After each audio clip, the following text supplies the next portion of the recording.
एक दुआ जो हमारे 8वें इमाम हज़रत इमाम अली इब्न मूसा रिज़ा अलैहिस्सलाम से रिवायत होकर आई है। फरमाते हैं कि जब तुम किसी परेशानी का शिकार हो जाओ, किसी मुश्किल में घिर जाओ और तुम्हें उससे बचने का, उस मुश्किल से निकलने का कोई हल नजर ना आ रहा हो, तो परवरदिगार को इन अल्फाज में पुकारो,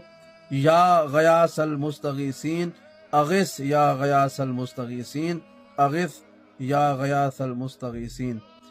इमाम फरमाते हैं कि जब परवरदिगार को कोई इन अल्फाज में पुकारता है तो परवरदिगार की रहमत को जोश आता है और वो अपने परेशान बंदे की मदद करता है। लिहाजा इन अल्फाज को विरदे ज़बान बनाएं, जब भी किसी मुश्किल में घिरें तो अल्लाह को इन्हीं नामों से पुकारें, खुदा ज़रूर मदद करेगा।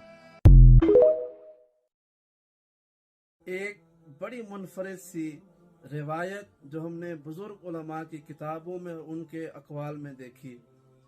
फरमाते हैं कि अगर किसी शख्स को जिस्म के किसी भी हिस्से में कोई भी बीमारी हो तो उसकी शिफा का तरीका ये है कि कुरान मजीद को खोलें